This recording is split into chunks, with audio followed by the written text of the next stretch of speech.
we are going to be exploring why wanting more is actually leaving you burnt out, and how you can recover from this burnout using simple strategies that you probably already know but you have not stopped to consider.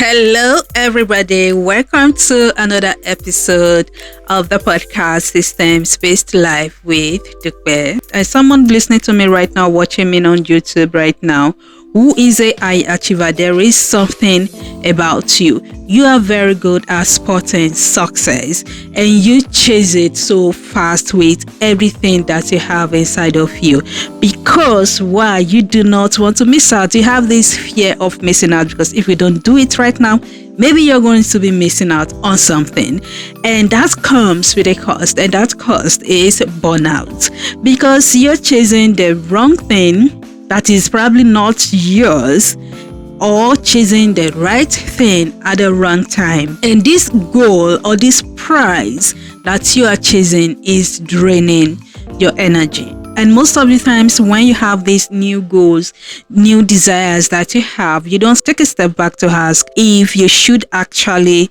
go after this goal, because you have multiple roles in your life. You wear multiple hats. You are doing so many things.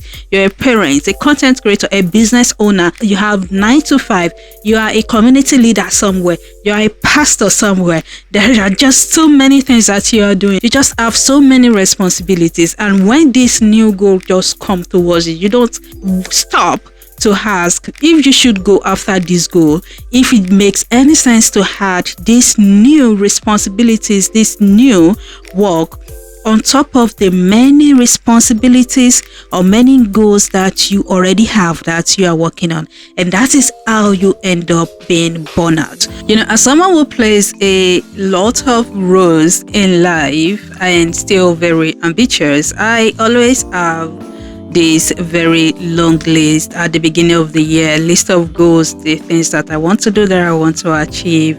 I will have something for family, travel, personal life, health, community, content creation, YouTube, this, that. I realized that I never actually stopped to think if these goals are right for me at this time, or even if these goals are genuinely the things that I desire. Or sometimes to ask, maybe I want certain things simply because I see someone else have it or they are doing them. And for a lot of people that are always wanting more, these goals may not really be genuinely theirs. So many of you also have lists of things that you want to achieve. Have you actually stopped to ask, maybe you want certain things simply because someone else have them or is doing them? People who always want more, who are always chasing more things, want to achieve more things.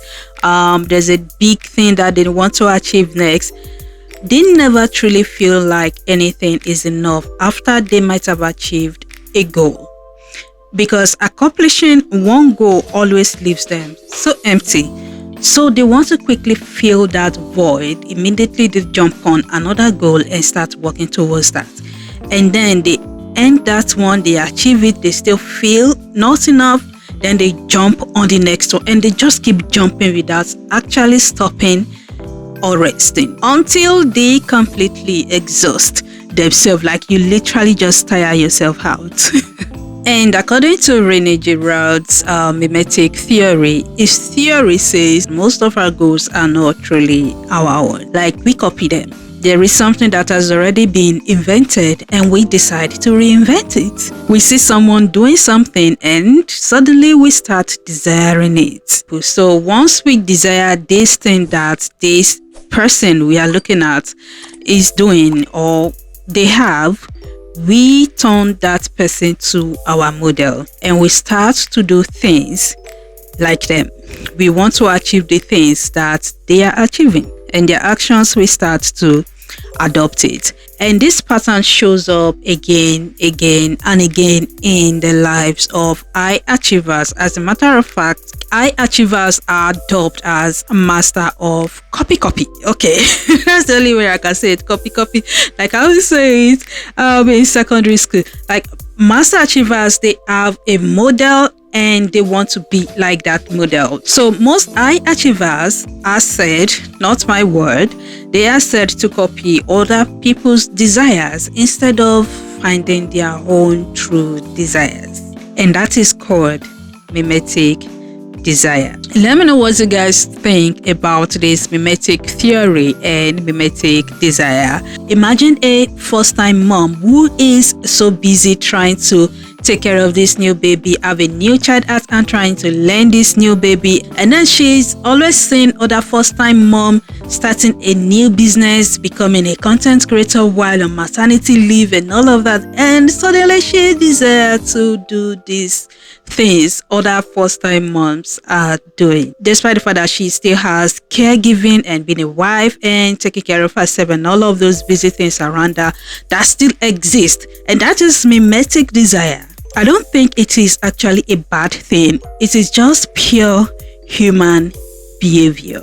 So you are not actually just being burned out because you have so much work to do, just that you have so many goals that you are chasing. You can have many work on one single goal, but if you have multiple goals, you are spreading yourself so thin every single time. And for me, that looked like going to college in September when my baby was coming in September. As a high achiever, someone who always wants more, when you set out to try new things, to achieve new things, to go for new goals, set a new plan, there are two questions you need to sit with before you make that decision to go after your goal. Question number one, why do you actually want this thing that you want to chase? And question number two, is this the right time to go after it? These questions are very important. The answers you get from these questions are going to give you clarity that will help you decide if it's worth your time. Otherwise, you are going to exhaust yourself. Now, don't get me wrong. There is absolutely nothing wrong in always wanting more. We are humans, and there is absolutely nothing wrong in taking inspirations from other people because, again, that is how we behave as humans. But we need to shift from asking, how can I achieve this goal, to start asking, why do I want this goal in my life? Because when a goal is truly yours, you are going to feel it when it is met. You feel happy that you set out to do this and you achieved it. You feel like, yeah, there is success somewhere here. But when a goal is borrowed, that is when you complete this goal and you achieve it and you still feel empty. You feel kind of not enough. That is when you ask, so we're not Lily, so this is everything. This is just it. I remember a lady who started a YouTube channel many years ago, and she worked so hard. 2017 and 18, I think, she was going on live on YouTube, doing so many things to get to 10,000 subscribers, and then she got to her goal. She achieved it, and she felt empty. And that is what happens when a goal is not truly yours. So you are not burning out because you want so many things. You are burning out because you are chasing so many copied goals, and they will never make you finish. So you stay stuck in that cycle, in that race forever. And I think asking yourself these clarifying questions is a great place to start your burnout recovery. I want to introduce you to a recovery system that I call Model Audit. And I need you to understand that recovery is not to rest harder. It is putting down the load that you should not even be carrying. So step number one, you need to declutter your models. Like, where are you getting so many inputs from? Are you getting it from social media? Maybe you need to unfollow a lot of people. You know that already. Maybe you need to mute hyper-optimized people on social media. And there's this lady that was always doing cleaning videos. I stopped watching her. She was always doing cleaning videos, a whole lot of things. And at some point I realized all these things are not necessary. Why am I trying to do these things? You know, cleaning content creators, they are always going overboard with their cleaning content, right? The things that you never actually thought to clean, they are cleaning it. And I realized that it was getting to me, but man, I have a baby at hand. Why do I want to do this? So I stopped engaging with her videos. I removed her totally. So wherever your input is coming from, you need to declutter, mute, delete, stop watching these people, stop being around these people. So whatever that's gonna trigger you, to urge you to maybe overschedule your life just the way they are scheduling their life, you need to remove them from your list starting from now. Step number 2, you need to list the open loops. And that means all of the things that you are trying to do, you are trying to achieve, you need to write every single thing down. Because all of your wants, all of your big wants, all of the big things that you want may actually be like 10, 15, 12, 8, 20 that is running in the background that you don't know. So you need to actually write them down and see the things that you are working on, because offloading them off your head and seeing them on a list gives you a sense of relief. Step number 3, name the source of each goals. You want to start a YouTube, you are running a YouTube channel. How did you arrive at the conclusion that you want to run a YouTube channel? You want to start a writing business. I don't know the type of business I wanted to say, but how did you get to that conclusion that that is what you're supposed to be doing? So you need to write the source of these desires beside each of your desires or goals. So think of, who was I thinking? Why did I say I want these things? If you have a name, put a name on it. If you can actually put a name on it, if you can put a location on it or what you were doing when you catch it, that means that goal is borrowed. Step number 4, ask yourself this honest question. For each of the goals that you have on your list, if no one ever knew whether you achieved it, if no one was impressed, would you still want this goal? If your answer is yes, that means the goal is truly yours. If your answer is no, well, the goal was about someone else, not you. Step number 5, put 3 goals down, because like I said, we are humans who will get inspiration from people or desire things that other people desire. So that is normal. But what you're going to do is, from all of the lists that you have where you've put a name on it, you've tagged them like these are your home goals, these are the ones that you copied from someone else. So from all of your copied goals, take out 3 of them and keep them somewhere so you have fewer things to work on. This is your actual recovery.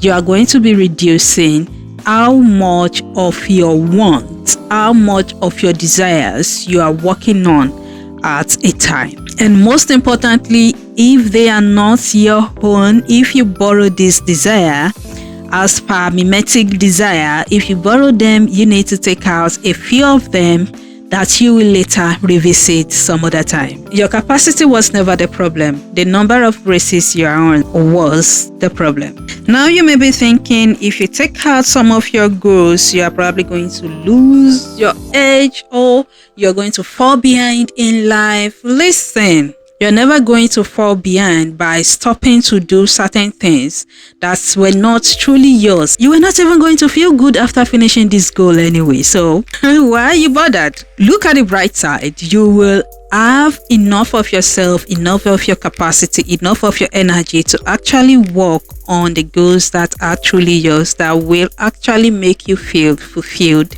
and happy. If you're going to be doing the model audit, I am going to create a questionnaire for the model audit strategy so you can download it, because I know that you didn't have the time to get a pen and a paper to write down the things that I said. So you definitely need this questionnaire, and I'm going to create it and put a link in the show notes or in the description wherever you're watching from. I want you to keep this in mind. There is nothing wrong in actually wanting more things in life. There is absolutely nothing wrong with desiring something that other people have. That is just human behavior, to want something that you see that, okay, it's nice, then I want that too. There's nothing wrong with it, right?